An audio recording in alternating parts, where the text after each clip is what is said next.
We often hear the advice to be kind and prioritize others over ourselves. However, seldom do we consider the potential dangers of being excessively kind and caring. In a world where generosity may not always be reciprocated, both financially and emotionally, could our kindness even pose a threat to our own well-being? In this discussion, I'll explore 8 negative consequences of being overly nice and share 4 robust strategies to prevent others from taking advantage of your kindness. Let's delve into the first point without further delay. Number 1, neglecting personal goals. The Stoics said that it's important to live by reason and virtue, to set limits, and to put our own responsibilities first if we want to stay in balance and not give up our identity and well-being for other people. If you put everyone else's needs before your own, you may end up running away from something inside you that hurts and scares you. How do you feel when you spend the weekend alone or come home every day knowing no one is there to greet you? If you're doing so many different things because you want to get away from yourself, the blow will be twice as hard. Because on the one hand, you'll have to face yourself sooner or later, and on the other, your bad mood will get worse as you start to put other people's needs before your own. Self-care is one of the most important parts of being healthy. Before you can help others feel better, you need to make sure you're happy, spoiled, and well cared for. That is, you should never give someone a chocolate unless you first really enjoyed one yourself. Similarly, you shouldn't offer to clean a friend's house until you've cleaned your own and watched a good movie while sipping wine. The rest of the world comes after you. Number 2, perceived weakness. Stoicism tells us to work on being strong and in charge of ourselves by setting limits and practicing self-discipline. We can show others that we are committed to our own responsibilities and ideals, earning their respect instead of being seen as weak. If you help other people too much, over time, you might be seen as an expert in the area where you work with other people. You might be making the exact opposite impression when you don't set limits. People start to see you as weak, just like the person who opposes a boss, so much so that they'll come to you to get rid of their responsibilities because they know you won't say no. On the contrary, as soon as you use this magic word, they will start to feel something for you they never thought they would respect. You'll have a lot of buts or people who only come to you when they need something. Number 3, unrealistic expectations. The Stoics said that we should accept things as they are and not depend on what other people do to make us happy. Giving without asking too much in return keeps you from being disappointed and helps you practice emotional separation, which gives you a calmer mind. Whether we are aware of it or not, it's hard for us to be fully selfless when we give. When we give everything we have, we expect everyone else to do the same. When it's us who need something important, though, you've gotten people so used to having everything done for them that they'll take it for granted that you can handle everything in their lives and yours, especially your own. Because if you don't take care of your own, why would you take care of other people's? In reality, your hopes of reciprocity won't be met, and you'll end up with a bad mood, tiredness, anger, and sadness. Still, if we look at it objectively, people aren't letting you down. They're just doing what you should be doing, which is taking care of their own tasks. People will only expect you to give them something, which is the second point. Number 4, heightened suspicion. Stoicism tells us to do good things no matter what other people think of us. By focusing on living in line with our beliefs and principles, we build a good image that can withstand false accusations. No matter how much we'd like things to be different, the truth is that there aren't that many kind people in the world, so if you are one, people will be suspicious of you instead of being impressed and thankful. It won't be long before your kindness makes people wonder what's going on with you and what plans you have that you don't tell anyone about.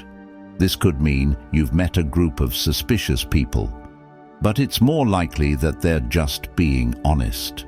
Most people who want to help too much are hiding such evil plans that it's best to stay away from them and refuse the help they offer.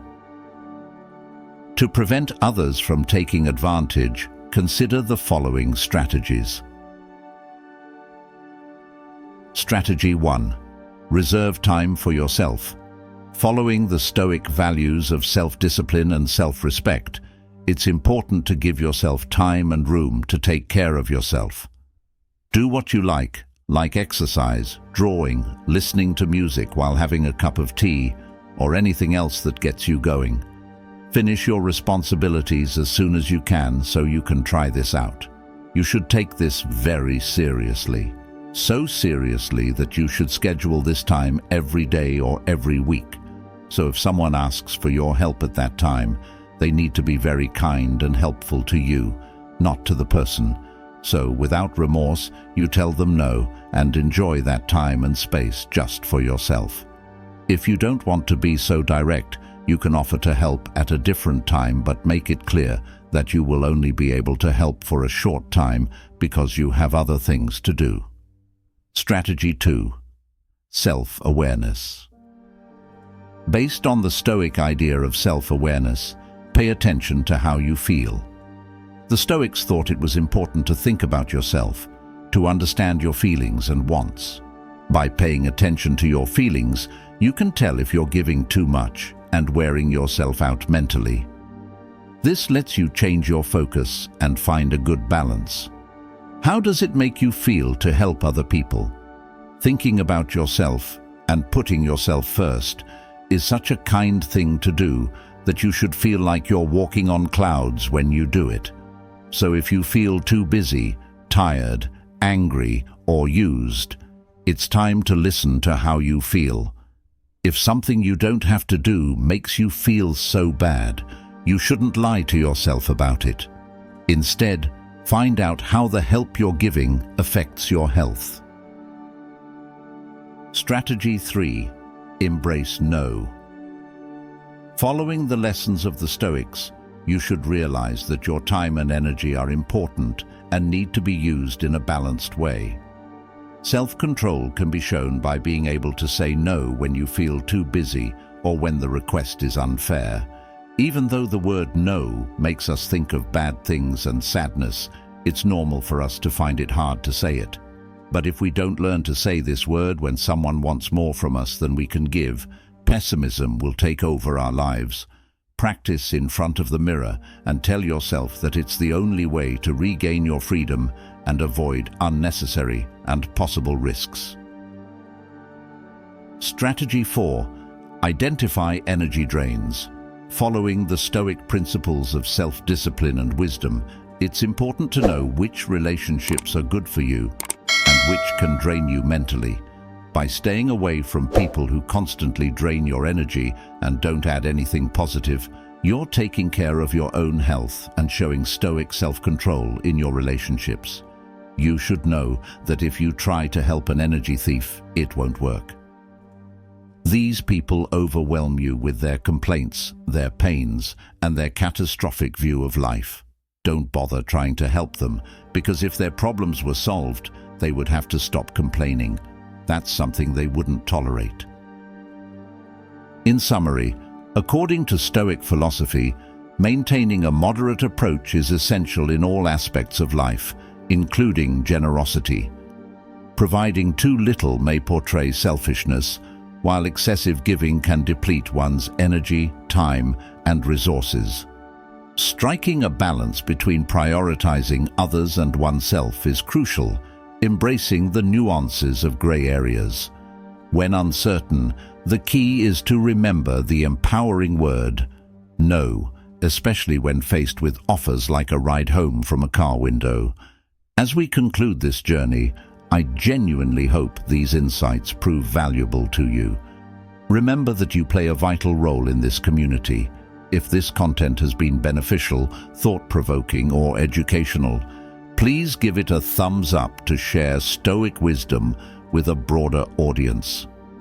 If you haven't already, explore our ebook on Stoicism, and its practical applications in daily life. Subscribe for a daily infusion of Stoic wisdom and personal growth.